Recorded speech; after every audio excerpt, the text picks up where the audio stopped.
Hey, Sox fans. Welcome to Good Guys Talk Back, a local fan-centric Chicago White Sox podcast, hosted by Nick Murawski and Pat Hester. Yeah, Sox fans, welcome back to Good Guys Talk Back. Hey, it's episode 308. I am Nick Murawski. This is a fan-centric Chicago White Sox podcast.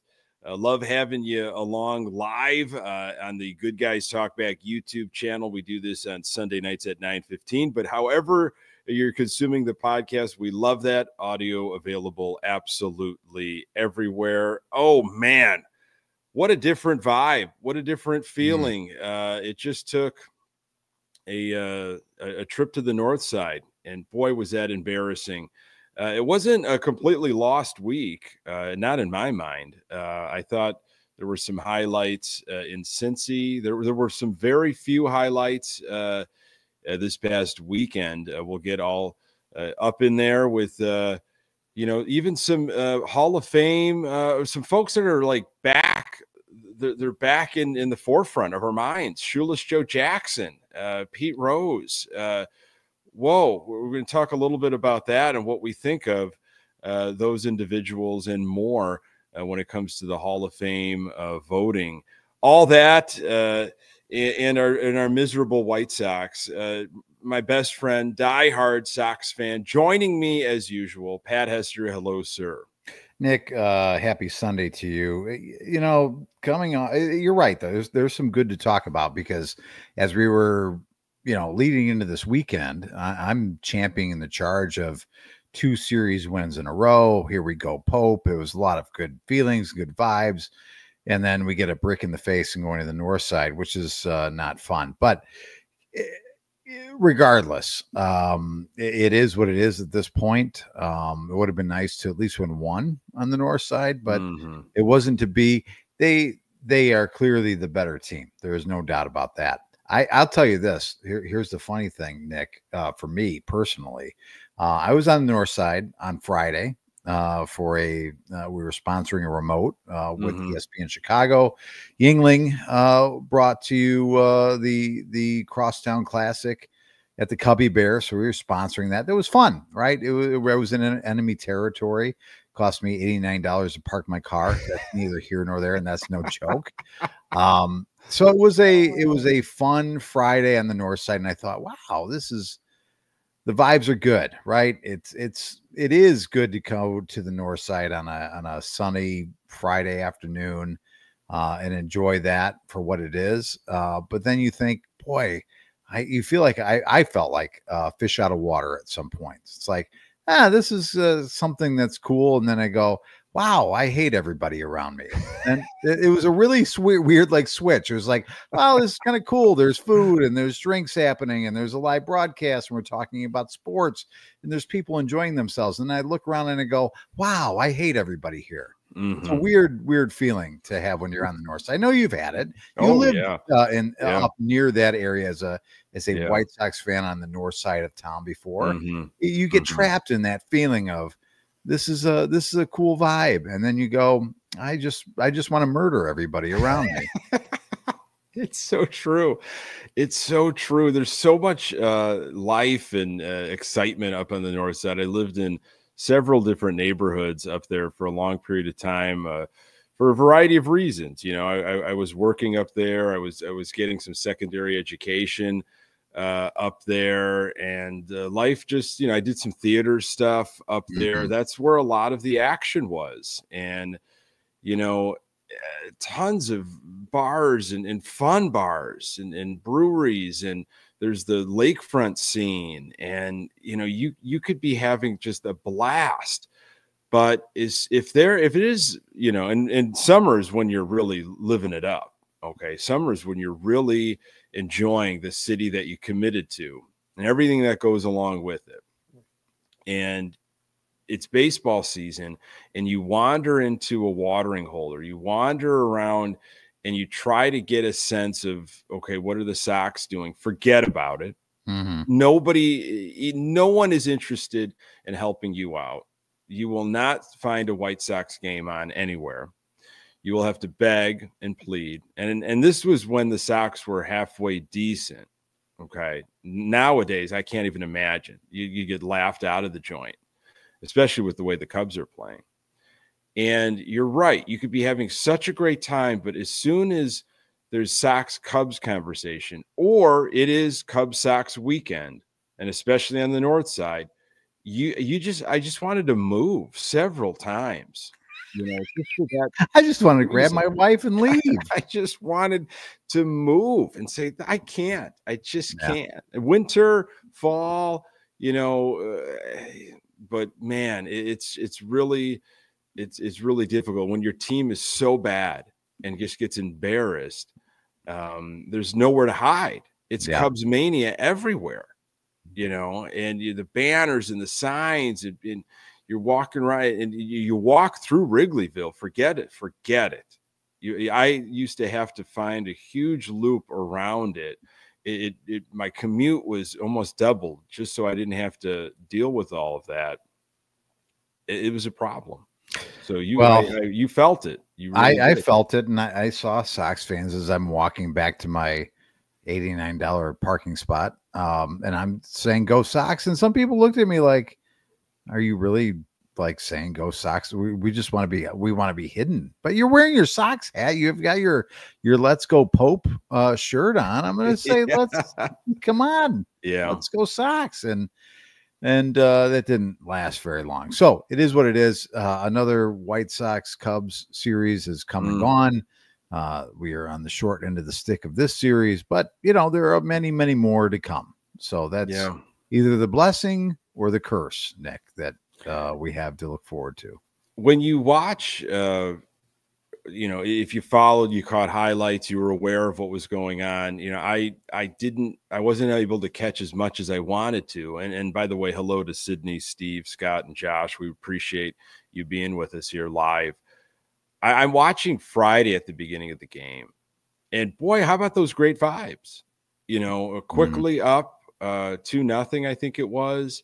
Wind's blowing out. You kind of had a feeling, some of the guys that we have on our team that might get the ball up in the air. This could be good for us. The Andrew Vaughns, the Luis Robert Juniors, Tim Elko. It was really the Vargas show all weekend. Which we'll talk more about. But how quickly it turned, and boy, did it ever turn. I mean, that was just a thumping on Friday. And I don't even think they really were even close. I mean, we had the lead, I think, Friday and Saturday, and it just felt like that team is exciting on the north side. Yeah. They've got some players. They're having a fun time, and they're making noise in that division. And when I watch that and I pay attention to it, my mind instantly goes to, and I don't know why I do this to myself because there's no way to really quantify it or figure it out. But when can that be us? Do we have an even idea? It's such a hypothetical. Yeah. I don't think anybody knows. When can it be us? That's a good question, Nick. I don't know that obviously you and I aren't going to answer that today, but the interesting thing is when you have a team like the Chicago Cubs versus a team like Chicago White Sox, you have a greater margin of error when you're the Cubs versus the White Sox right now, because that team can score runs and it can hit the ball out of the ball. Yeah. They showed it. They absolutely did.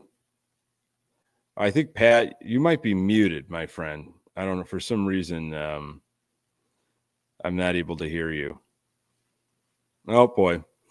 Pat left us briefly as he was talking about the power that the Cubs were able to demonstrate. And they did it quickly. I felt like the ball was flying all over Wrigley Field when I did catch some highlights or when I did duck in.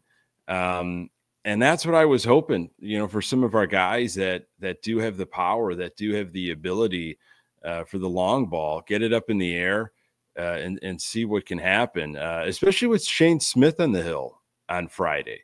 I thought that was probably going to be one of our better opportunities of the weekend. I mean, that dude has been such a fun guy to watch, so happy for him, easy guy to root for. And they attacked him. They did their homework, and it just didn't feel like there was anywhere to hide. I talked about the Miguel Vargas series, and he kind of paid for it on Sunday with that whole issue with Brad Keller and what came of that, and he got thrown at, and Vargas and Keller had some words, and I think Vargas obviously smart enough to realize why that was the case. Vargas was 6 for 13. 3 home runs, 5 RBIs in the series. Miguel Vargas changed his batting stance less than a month ago, maybe a month. Dropped his hands, kind of altered some things, and he's been fun to watch. A guy I did not think, starting this year after what I saw at the end of last year, I'm like, that was a tough deal on our part. I don't know about this Vargas guy. But here he is, putting up some really scary numbers in Wrigley. And he gets thrown at by Keller, of all people, a guy that we had on our ball club not too long ago, a guy that obviously got in issues with Tim Anderson with the great bat flip many years ago when he was a Kansas City Royal. So that's nice to see. It's good to see Vargas getting some offensive pop going. Cannon threw on Sunday, 5 innings, 3 earned runs, 0 walks, 3 strikeouts. I mean, Cannon, I'm going to go over some of his numbers in a bit. Cannon has been having one heck of a May. He's really flipped things from where he was at in April. And this is a guy that I was honed in on at the beginning of the season. This is a guy that I think has value for the White Sox in this rotation moving forward. A guy that we can build around. We need arms. We need to hold on to arms. We need to get a pitching staff that is complete and is balanced. And we could get there. Who knows what's going to happen with Hagen Smith and Schultz. When do you realistically think we could see those guys? These are the games I'm playing in my mind. As I'm watching the Cubs series, what's been happening, this 2025 season. When are we going to get help? When can we possibly have a dominant rotation? Are we going to get help offensively? Is Colson Montgomery, did he figure things out in his brief time back in Arizona? Are there other guys that could emerge? When are we going to possibly spend some money? When are we going to try? I asked this to Pat before, he had to duck out for some tech issues, and I know he's going to try to jump back when he gets a chance, but I don't know. No one knows, and that's the sad, I think that's the sad reality, the disheartening, whatever you want to call it. I was talking this over with some people just this weekend of, we had the Cincinnati Reds series, and that was exciting. Taking 2 out of 3 from the Reds in Cincinnati. I had the game on in the background, and I'd be walking, whatever is going on in the house, crazy evening, dinner time, trying to get a kid to bed. But I'm watching, and there would be pivotal moments during those games where I had to just stop and watch. I can't move. I got to see what's going to happen. That didn't happen last year. I mean, I rarely, if I was in passing, did I need to stop and watch or listen to what the end result was going to be. That Cincinnati series kind of had me getting excited. Another nice performance by Cannon in that series. And Are they turning the corner a little bit? You know, I don't want to get too excited, but that's what I want. I want excitement as a Sox fan. I want that fist pump, you know, that strikeout to end an inning, you know, that getting out of a clutch situation, a big base hit to score a go-ahead run. I want that feeling and to mean something, for the games to matter. You got to go back to 2022, of course, the year after we won the division, pretty much returned everybody from the core, added some pieces, felt like, here we go. This is our division. I think that might have been when NBC Sports Chicago came out with that meme. Pat, are you there? I am here. Excellent. Were you able to fill those several minutes on your own? Because if it was me, I'd have a complete panic attack. I mean, I filled them, and I thought I filled them pretty well. I go back to lockdown experience, Pat. Yeah. I just go back into lockdown mode, and I start having conversations. So you got in the fetal position, and you just sucked your thumb, and you said, you're just taking back. Well, where I was at with my conversation was, and I kind of piggybacked off of something that you were talking about last time we met last Sunday, is that Cincinnati series. They took 2 out of 3 in Cincy. I felt some excitement, some juice. Yeah.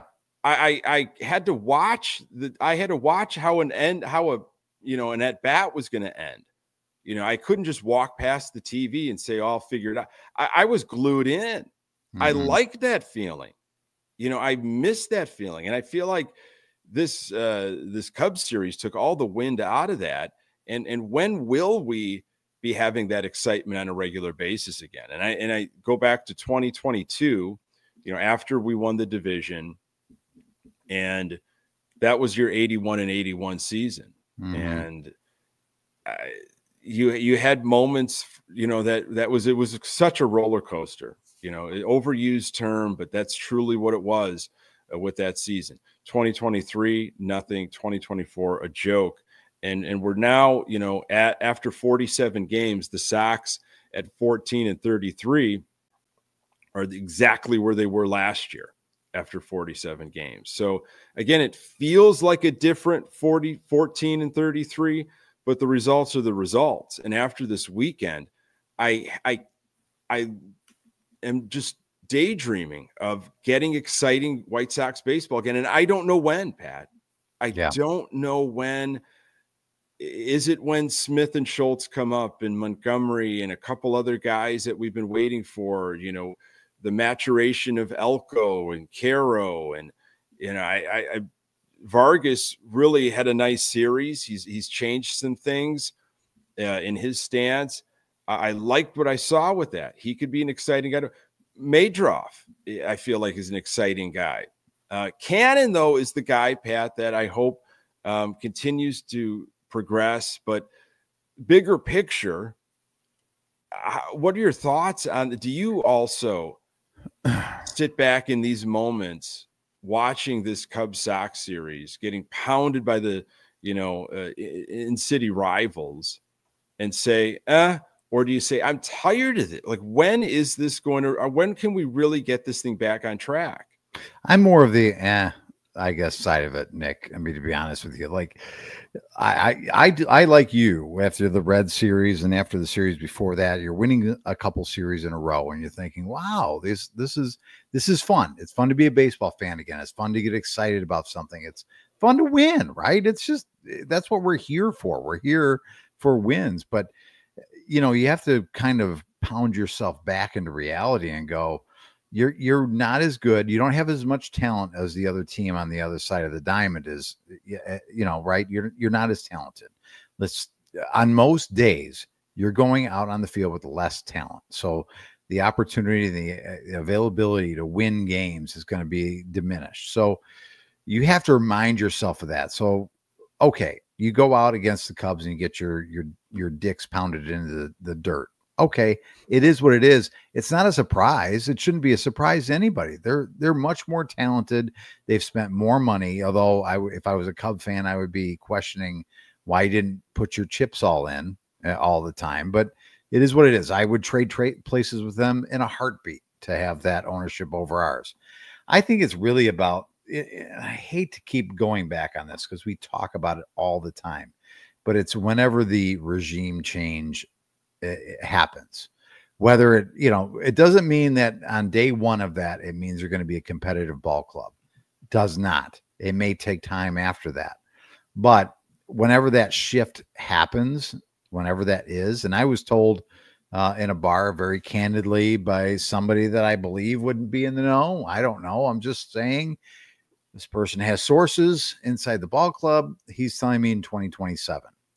And I said, like on New Year's Day, can you tell me, like when the ball drops in New York, is that there's a change happening? He told me 2027 is what we're looking forward to when the Ishbia takeover happens. Wow. Honestly, if that's the case, if I can endure another year, if you really told me and sat me down and said, Pat, you've got one more year of this, you can do it. You can manage through this situation.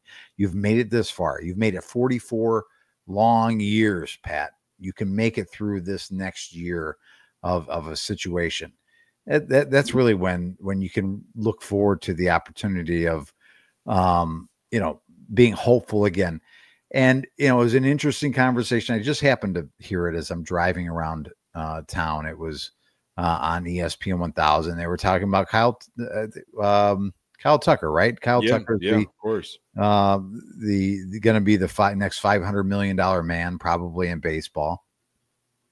And they were talking about, wow, if the Cubs don't sign him, and for some reason, if somehow, some way, Ishbia came in and took him from the north side onto the south side, boy, that would really burn me. If this person talking as being a Cub fan, that would burn me more than anything else.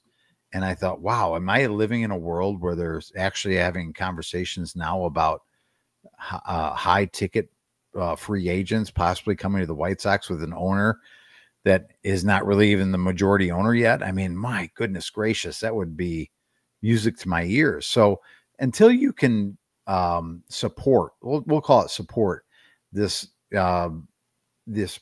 potential talent or these upcoming prospects with bona fide, not even superstars. I'm not even talking about superstars, but bona fide, actual proven ball players in baseball, then you really don't have much to go on, because they're just going to be prospects that kind of, find their way. Many of them are going to flounder out of baseball eventually and just find their way on a roster and just be in the washing machine of Major League Baseball. You can't really go anywhere until you have some bona fide stars or bona fide just star player on your team. So I don't know, Nick. I don't know what the answer is, but I was told that I should look forward to 2027.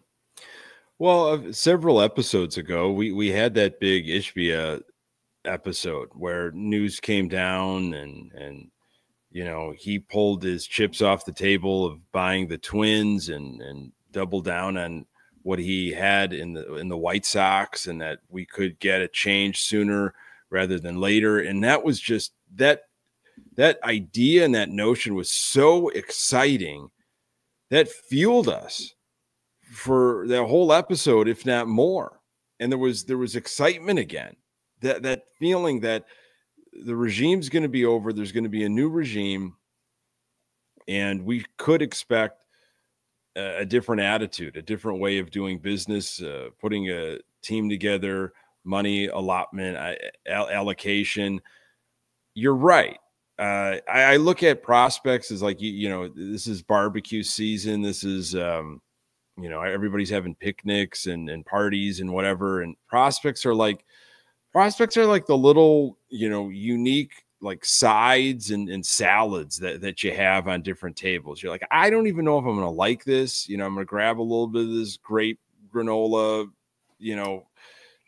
apple thing. What kind of a party are you going to when there's a grape granola conglomerate of mix? You know what I'm talking about. There's all these different kind of sides and add-ons to your plate, and it's like, well, okay, those are question marks, and they're not really going to fill you. Mm-hmm. They're not going to be able to sustain you. You're looking for The chicken, the burgers, the hot dogs, the brats, ribs, like where's the meat? Where is the sustainable, the go-to, the solid, the mail it in stuff, the centerpiece? You need that. So yeah, I'm excited about Vargas and Madroff and Elko and Kiro and Cannon and that's fun and all. But we're all in it for so much more than that. We're in it for the meat. Where is that? When will that happen? Great episode title, by the way. Where's the meat? Where's the meat? I love it. It's there isn't much meat on the bone right now when you're talking about this team, because you can't expect these guys to come out and just come from the minor leagues to be able to produce and carry a team. They may come up here and do some things and give you some hope in life, but there's got to be something that you can take to the ballpark every day and go, okay, I can count on this. You can't count on guys, and it's no fault of theirs. I'm not pointing a finger at them and saying, well, you're the problem. No, you're not the problem. You're learning. You're just coming up to this change in life. These are young, most of them, very young adults. They're just trying to find their way, not only in life, but find their way in being a professional at anything. Remember the first time you were a professional at anything you did? I mean, you weren't fantastic at it. You were trying to figure shit out, right? Mm-hmm. So you didn't get fired from your job. Yeah. So, and how do you survive? How does anybody survive a work environment? You lean on people that have been there for a long time. Support systems. There's people. They'll Mentors. Always love the really grizzled veterans, right? That are like they complain about everything. Stay away from those folks. But you need some people that can really help you. Okay, all right. Here's the issue. Set you up for success. Introduce you to some people. Yeah. When you go and use the bathroom, you got to jiggle the handle. Jiggle that handle. You'll be fine. When you use the copy machine, make sure you just push the button a little bit longer. It'll make more copies. You need people like that to help you through at a job.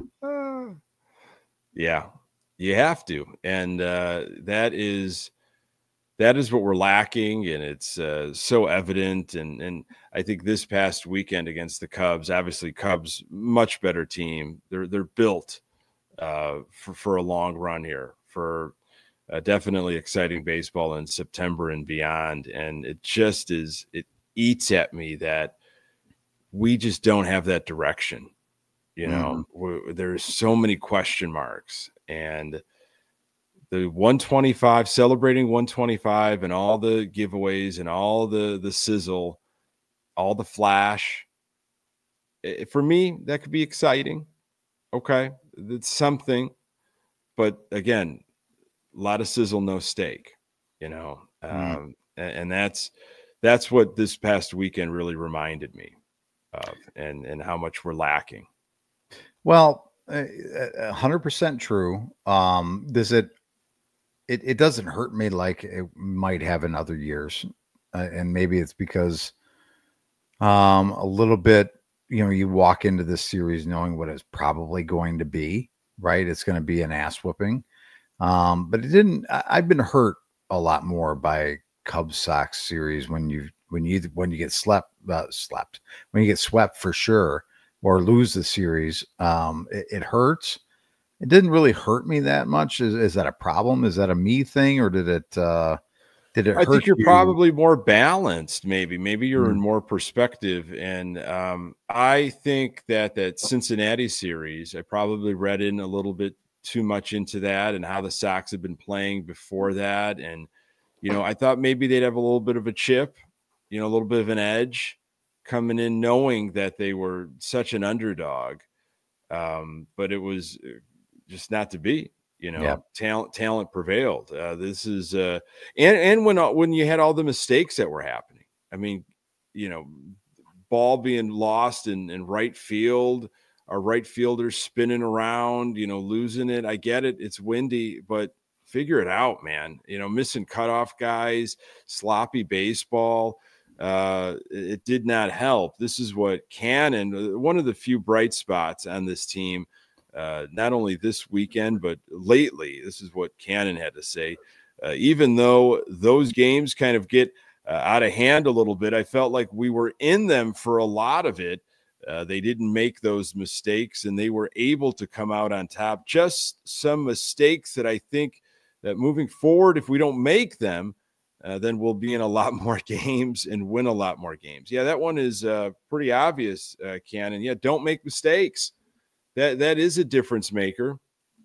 That is a problem with the Chicago White Sox team. A lot of unforced errors, a lot of mental mistakes, and when you just don't have the talent, you simply don't have the talent. It's a horrible cocktail. But speaking of Cannon was good against the Reds this past week. That was the Tuesday game. That was the opener. He was pretty special. I mean, he was able to make the ball do some things that he had control over. You know, he's got a bunch of different pitches in his arsenal, and I enjoyed watching him pitch. That was fun. He got out of some jams, and he displayed some real confidence in that.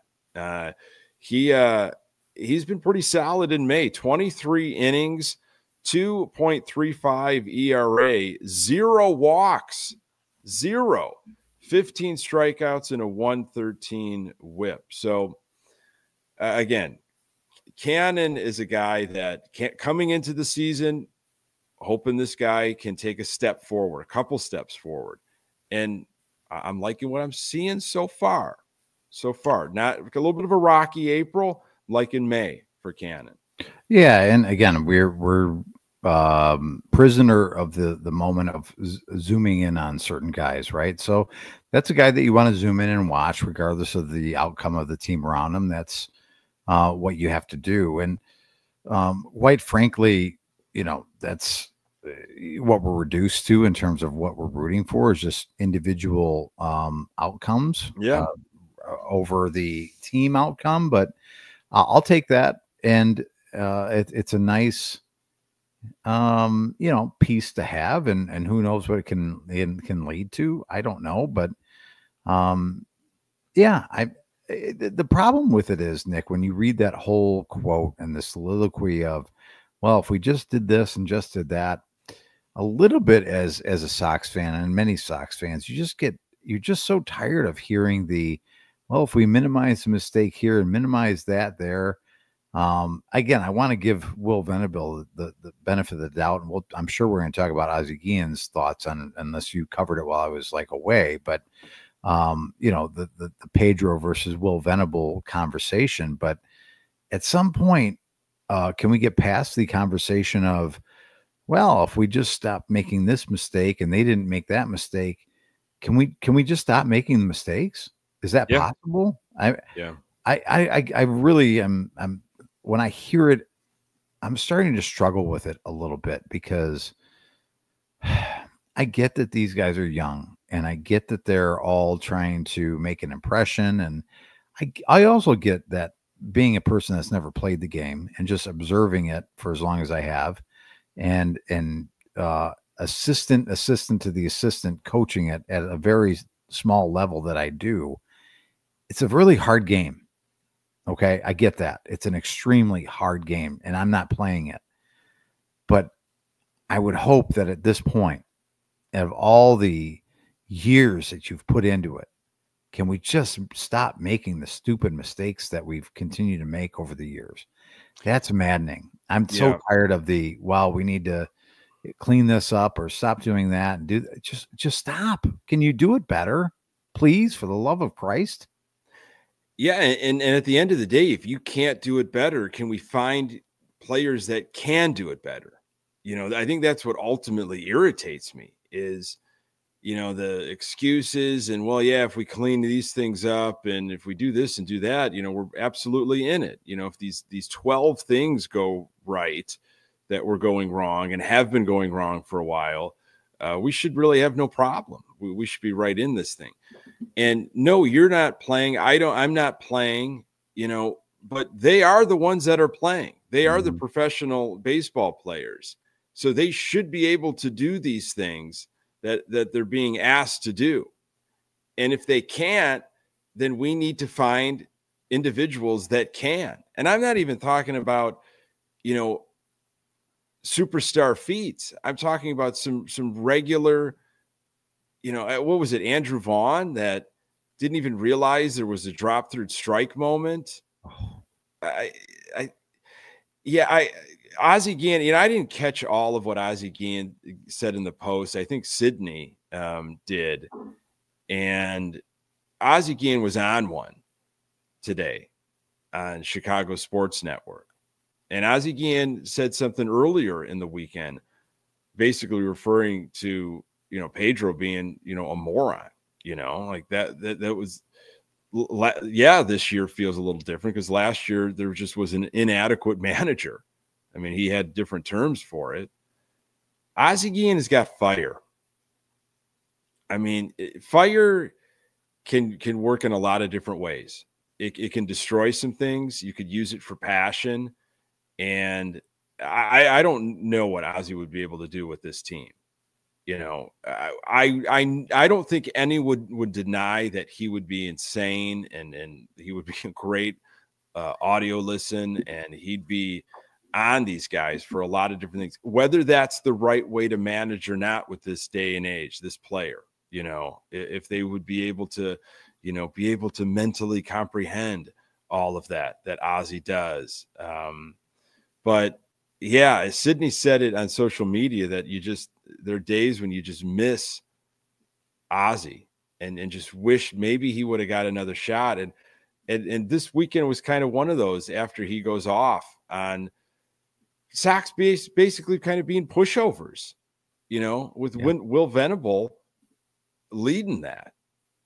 And that's what irritates me too as a Sox fan, is like, have a backbone at least, punch somebody, like get into somebody's face. Like, do not get walked over. You shouldn't take it lightly. And Ozzie definitely was heated, man. He was heated. Yeah, we miss that because he embodies what we all feel. But I think so much about what professional sports, not just baseball, has become is, okay, we're going to have this guy on a podium every night. Everybody, not just everybody locally is going to hear him speak, but everybody in potentially the world is going to hear him speak. So we can't have somebody that might fly off the handle go out in front of a mic, a live mic. Right. Yeah. I feel like organizations, not just the White Sox, but a lot of organizations are like, okay, this will be the safe pick to represent us in front of a microphone on a day in and day out basis. That isn't going to say anything ridiculous, that we have to kind of put out a fire or, get the PR people on the horn. And that's probably why, and probably a guaranteed why, Ozzie Guillen is not managing any baseball team, not just the White Sox. I mean, he went to the Marlins. That was a failed experiment because obviously his mouth got in the way, and rightfully so. He said some things, and they just weren't very good. Yeah, and right. So, I think you and I and a lot of other White Sox fans would love to have Ozzie managing the team and saying it like it is, and trying to motivate guys in maybe a old school fashion, right? Because I think you and I are of an age, nowadays where it's like, okay, we don't need to pussyfoot around here. Let's tell it like it is.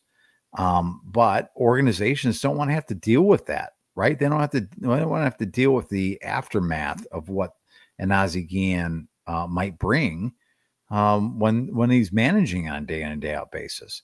It may be if they could have him be in the dugout, but somebody else does the post game or the pre-game conversation. Pinch post game, interviewer. Yeah. So, I love what Ozzie says because it's, whether it's right or wrong, it's what he feels. A lot of times it's true. I wouldn't say it's always true what he says because he's only a human being. It can't be true all the time, but he says what he feels, and what he feels is pretty congruent with what you and I and other White Sox fans feel. And when you're so beaten down as a Sox fan, you want to have somebody that is, at least this is how I feel usually. I want someone as angry as me, like match my anger. Yeah. And if you're not as angry as I am, or you're not displaying it, then I don't. This was the whole Jay Cutler thing, right?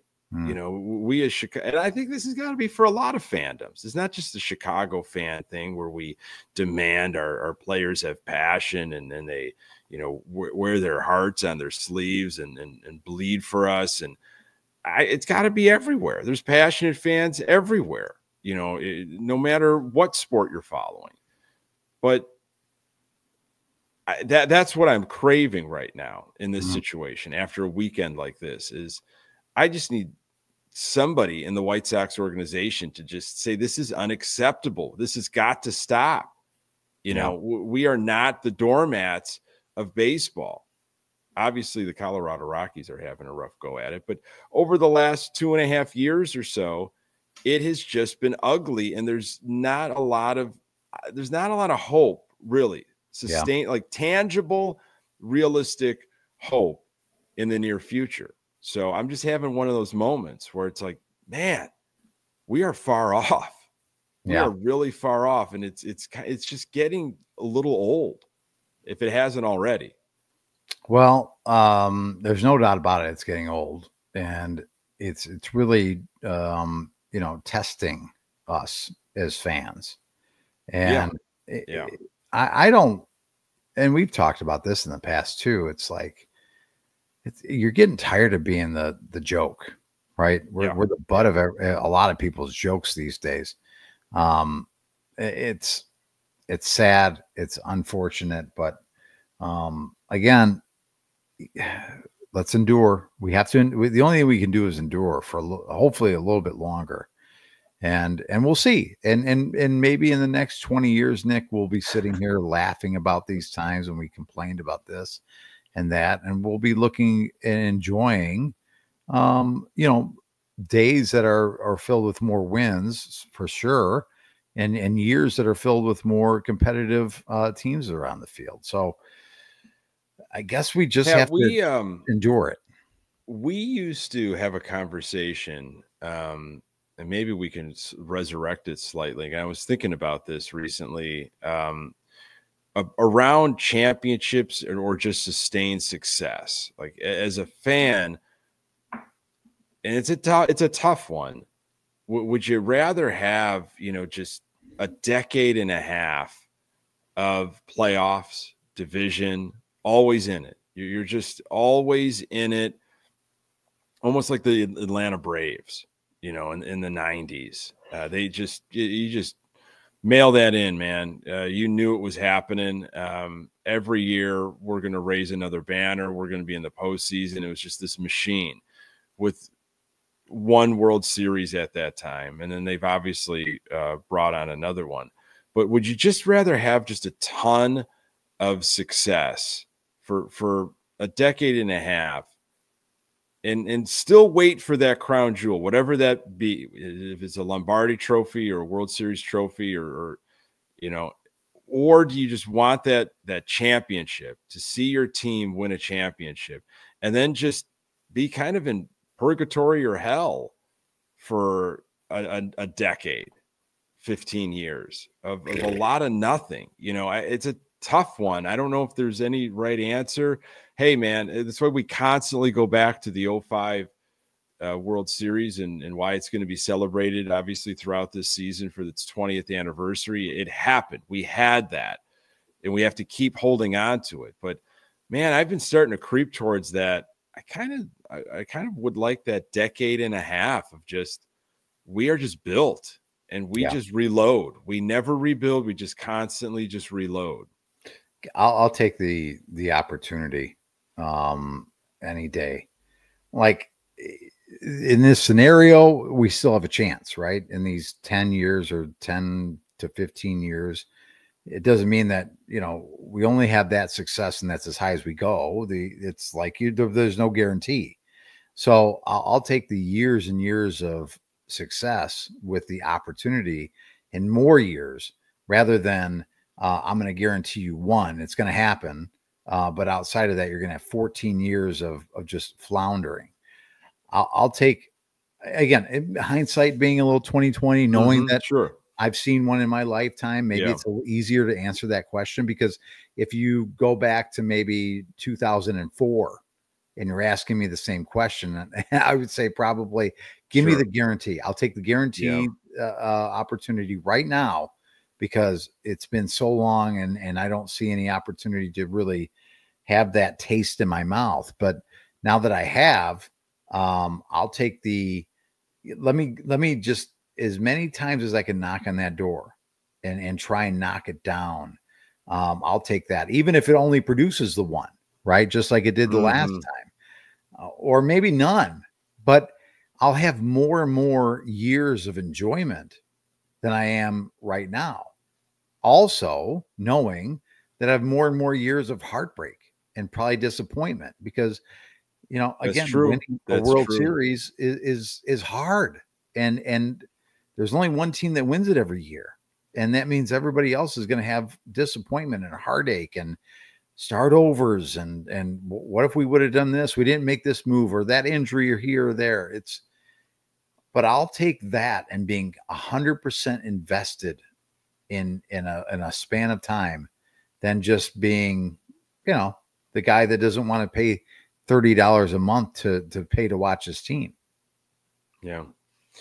Yeah. It's something I think about often, and every now and then I want to kind of revisit it and bounce it off of you. And this weekend just brought up a lot of emotions, man, a lot of feelings. And I just was thinking about it more and more. And I go back to 2020 when the Sox won the first game of that Oakland series and then lost the next two. And after not being in the postseason since what, 2008, that was rip your heart out for me to know that we came this far. It's been so long since seeing postseason action on TV, right? Because nobody was able to see it in person. And now I got to wait another 6 months for baseball, not even knowing if my team's going to get back into the postseason, which miraculously they did, which was another heartache. But you do bring up an interesting point, is the more times you're in it and you're so invested, the bigger the emotions, the harder the fall. Yeah. And to go through that for a decade and a half of just getting crushed at season's end over and over, that would take a toll as well. It would take a toll, but I would be willing to pay that price. Yeah. I'd be willing to pay that price. I'll go to the ticket every year for that beatdown, rather than the unsolicited beatdown that we get now. Like, I don't want this. I don't really want this pain. It just shows up at your door, and it is unsolicited. It's like a sack of oranges and beats the crap out of you. Unsolicited pain is a really good episode title as well. That's a good one.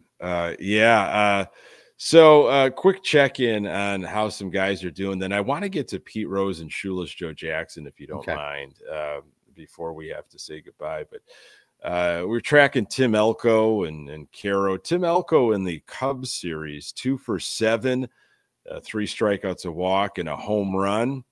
I want to see him in the lineup as often as possible. I don't want to see him have days off unless there's some kind of medical issue. He needs to be playing and getting at bats. Caro, a guy I like. I like this guy. I think he can do a lot. He's somebody to hold on to here. 2 for 11 in the Cubs series, a walk and a strikeout. So this past week, we got some information, Pat. It was right around the Sox-Red series, which was fitting. They had Pete Rose Day, which the game started at 6:14 in honor of Pete Rose's number 14. And I have seen the Sox play the Reds out in Cincinnati several years ago. It's a wonderful area right there on the water. They've got their baseball Hall of Fame there. They take baseball serious over there. And Pete Rose is a legend, an absolute legend. Pete Rose passed away not too long ago. And will he, won't he? Will he, won't he? For so many years, will he be reinstated? Could he make his way into the Hall of Fame after everything that's happened personally, professionally? And this past week, it basically reinstated. Like, they have become eligible, even though some will argue that Pete Rose, Shoeless Joe Jackson, and the Black Sox of 1919 were always eligible for the Hall of Fame, because the Hall of Fame is kind of like a museum. It is separate from Major League Baseball. But why would something like the Hall of Fame even take a chance as the voters, former players, right, and writers, as the voters? Why would they even touch players that were banned from baseball, right? So it kind of, you can see the issue there. So Rose and Joe Jackson and others are reinstated. I don't think we're going to come to any conclusions. I don't think so, but maybe we might be in lockstep. I don't know. There's so many different opinions on this. What are your thoughts? Should Pete Rose have been in the Hall of Fame a long time ago? Are you ready for him to be in now? Same thing for Joe Jackson. It's a really interesting thing, because you're talking about people that are dead, right? And they're, I mean, it's interesting because they had a lifetime ban from being a part of baseball, meaning they couldn't play, they couldn't manage, they couldn't do anything. Well, their lifetime is now up, right? The lifetime ban is over when your lifetime is over. So the fact that they are now reinstated is a little bit of a silly thing to me, because they're dead. Their lifetime ban has been lifted. Shoeless Joe Jackson's lifetime ban should have been a non-discussion the day after he died. It's like, okay, well, now he's served his sentence, basically. It's unfortunate for him, and it's unfortunate for Pete Rose that they won't be able to enjoy, maybe possibly, getting in the Hall of Fame someday and being alive for that part. But honestly, again, they're separate things, and people have to remember this. They're separate things, the Baseball Hall of Fame and Major League Baseball.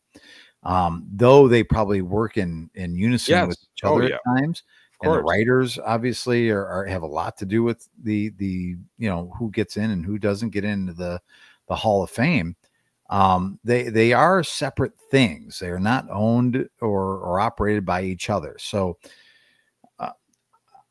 long story short, if you look at Joe Jackson's career and you look at his numbers and you look at everything he did in the game of baseball, and the fact that he, quote unquote, served his time, and his time is now up, that to me tells me that you could just purely look at his numbers and go, does this person, now that he's paid his price, belong in the Hall of Fame? If the answer is yes, then he should be put in. Same with Pete Rose. He has served his time. There's people that go to jail, Nick, and go back out into society and get jobs. These people have paid their price. Why should they not be now have the ability to go in the Hall of Fame? I was never an advocate of, like, while they were there, if they were banned from baseball, I wasn't like pounding my fist that they should be Hall of Famers. Should they be? Yeah, be based on their numbers and based upon who they were as ball players. Absolutely, 100%. There's no doubt about it. But if you're telling me that they had a punishment on their head that they were serving, okay, I can understand why you'd want to keep them out. Not me. I don't really care. But it is what it is. They've paid their dues. They should now be a part of the Hall of Fame. Should Pete Rose have been inducted into the Hall of Fame while he was still alive? Should that have been changed? Should the commissioner should have said, you know what, this is ridiculous. Enough is enough. You did what you did on the field. You've made some horrible decisions personally and as manager, and who knows what was going on still, even when he was a player in his, extra affairs. But you put up the numbers you put up, and we can't talk baseball without having those numbers and your career. So you are eligible for the Hall of Fame. But they're different things. I don't think man for man has anything to do with the Hall of Fame, does he? I mean, he may have, maybe he has, I'm sure he has influence. Yes, influence. All he is looking at is the business of baseball. Pete Rose was not allowed to be in the business of baseball. It's up to the writers and up to the Hall of Fame to determine whether he's a Hall of Famer or not. So whether Pete Manfred says ban lifted, put him in, he doesn't have the vote. He's not one of the 415, I think, writers of baseball that vote these guys in. But but he's got the influence, and that's really where the power is. You know, he can be the conductor in a lot of this, and people look to a guy like the commissioner of, well, what you say, you know, we want to kind of lead and honor. And we all know that voting is you know, different decade by decade, and how the relationship between writers and players, and obviously the steroid era, and there's a lot of thoughts and opinions on all of that. What is interesting to me, or what I just found kind of peculiar, is like, what has changed in the last, obviously Pete Rose passing, but that's got to be the only thing, because when Pete Rose was alive, you know, 6 months ago, a year ago, like what's changed from then to now, aside from just him, you know, him dying? Like, you're telling me that now you're going to allow him to be in the Hall of Fame. He's worthy to be in the Hall of Fame because he's dead. So you were punishing him while he was alive, so he just wouldn't see himself go in, and he couldn't be part of that ceremony. But now he's dead, so he can't enjoy it. So you're going to allow him to be in. Like, numbers haven't changed. He doesn't, you know, racked up any new, like, there's been any new revelations. You know what I mean? Mm-hmm. That's what's kind of funny to me. Like, that just doesn't add up. Like, if you were going to go this route, just do it while he was still alive. Yeah. Yeah. And it to me, it's a little bit strange or somewhat comical that they announced both of these things at the same time, when I don't know. Howard probably know. Howard put it in the chat. When did Shoeless Joe Jackson die? How many years before Shoeless Joe, or before Pete Rose, did Shoeless Joe pass away? So why are you doing this in one fell swoop? Why did it take so long for you to go, well, this guy's lifetime ban in Major League Baseball is up, we'll now reinstate him? Like, why is it the same thing? 1951, Howard says. 1951. My dad was 1 year old. He'll be 75 this year. That would mean it's a long time, Nick. So he's been dead for a long, long time. So his lifetime ban was up 74 years ago. Why does it take so long to make this decision on Shoeless Joe? Yeah. You can talk all you want about Pete Rose. Baseball, I think they do this on purpose to make it so controversial for this Hall of Fame, just to give boobs like us and people on sports radio something to talk about, because it infuriates us all the time and we get incensed about it. We're going to have a debate until you and I are probably well gone in this world about the steroid guys. Mm-hmm. It's like, should they be in?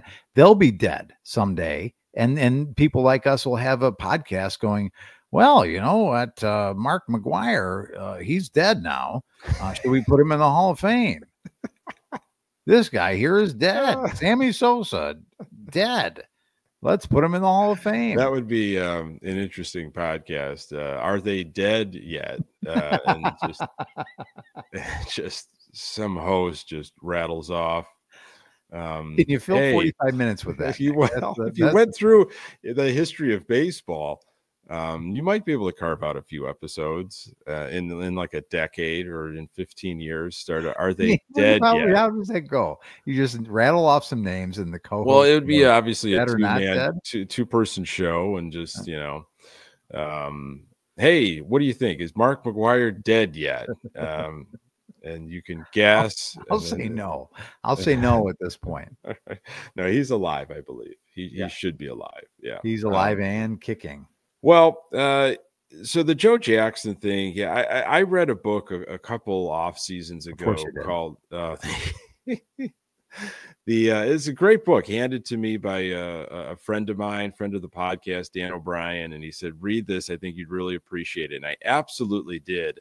It gave me a lot of insight on something that well before our time, but is in White Sox lore. I mean, movies have been done about it, the history, and it goes right along with the 1919 World Series and Joe Jackson. And the book is called "Turning the Black Sox White" by Tim Hornbaker. And it really starts off with Charles Comiskey, which is going to be the bobblehead giveaway is this coming Sunday, March 25th.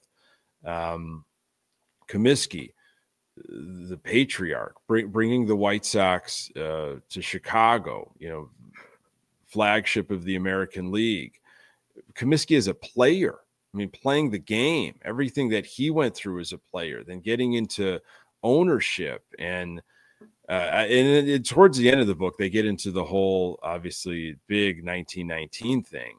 And it's a lot of Charles Comiskey's life, which people are so wrong on Charles Comiskey. He was not the way people really build him up to be, this kind of Scrooge.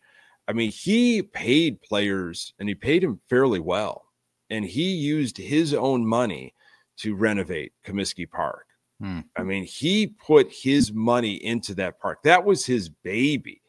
Every offseason, new developments, trying to make the fan experience better, trying to pack more people in, signing players, buying contracts, scouting, trying to get the best team he possibly can.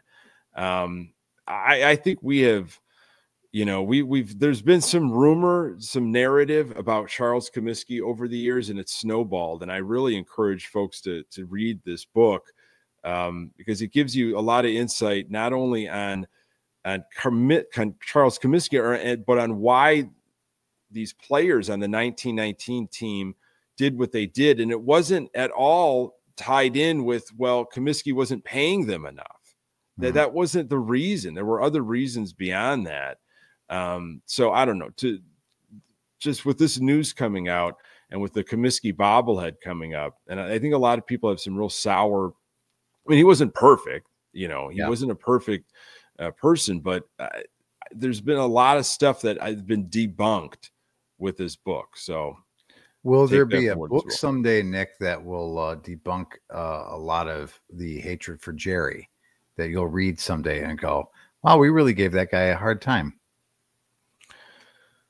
That's a good point, Pat. I feel like some of the things that have come out, though, about him, secondhand, or some of the things he said that he's gone on record as saying, take like the late 80s as he was trying to force his hand and provide leverage to move the Sox to Florida just so he can get his state-funded ballpark. The things that he has said, I think there's going to be even a worse book that's going to come out. That's like, so wow, no Jerry bobblehead in 2075 is what you're saying. And maybe who's even going to line up for it? I mean, that's the worst. That's Vinny's the worst when you've got a Vinny's going to line up for it, and he's going to say, you know what?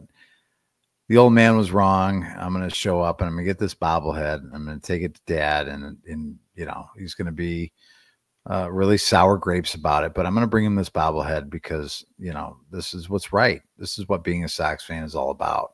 And there's little Jerry sitting on your lap in your wheelchair, with your blanket on your lap, probably reading another book. I'll be 94. So there's a really good chance at the rate of things are going here with this team and just my stress levels, he's going to have to take it to a cemetery and just put it on the headstone.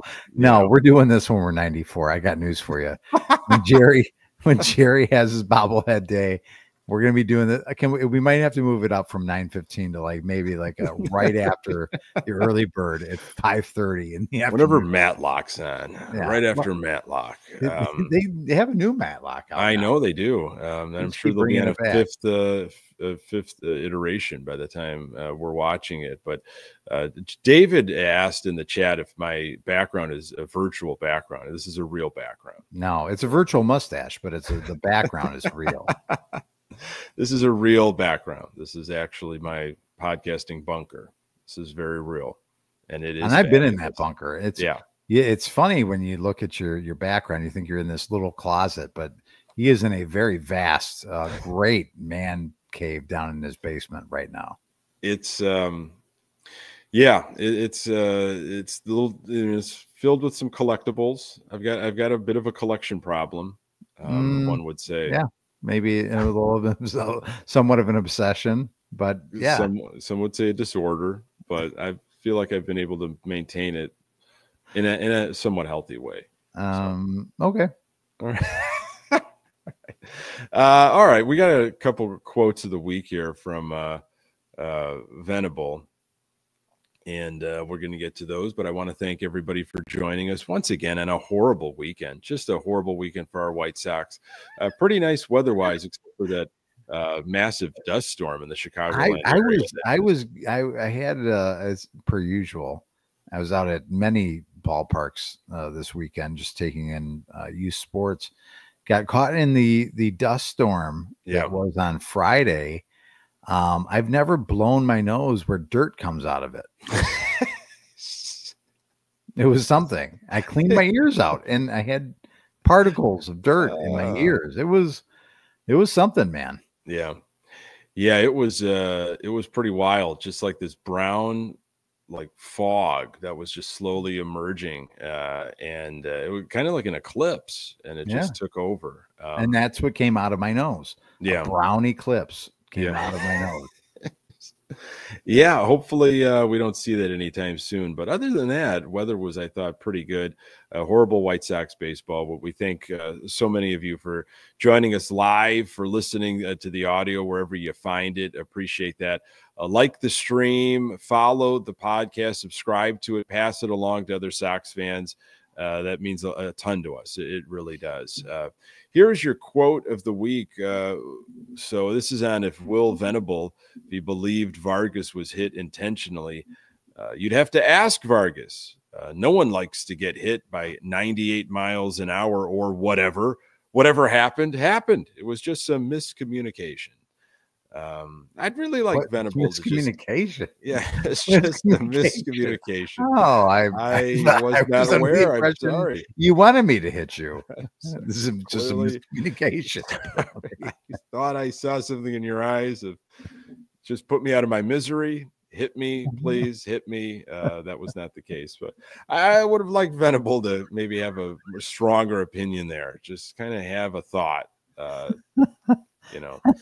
be so it's just a miscommunication. That is hilarious. Okay. I like that one. I thought that was kind of funny. So Cubs are leading the Central. They outscored the Sox 20-6. But Venable isn't worried about the White Sox losing confidence. These guys have their backs up against the wall and taken their lumps and continue to come back the next day with a reset mindset and ready to compete, Venable said. That's what I like about this group. We've seen it time and time again. We've seen what time and time again? Those 14 times we've won a game, we're at our back against. And I guess that's true. Time and time and time. And until I get to 14. There hasn't been a lot of Pedro Grifol-esque quotes, but Will Venable turned in a couple Pedro quotes there. Okay. So. I agree. I would say, don't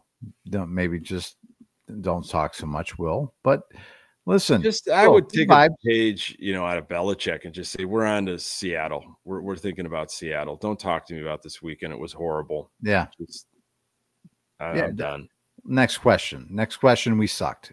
What's your next question? We got our brains beat in, and I'm embarrassed to be wearing this uniform. Next question.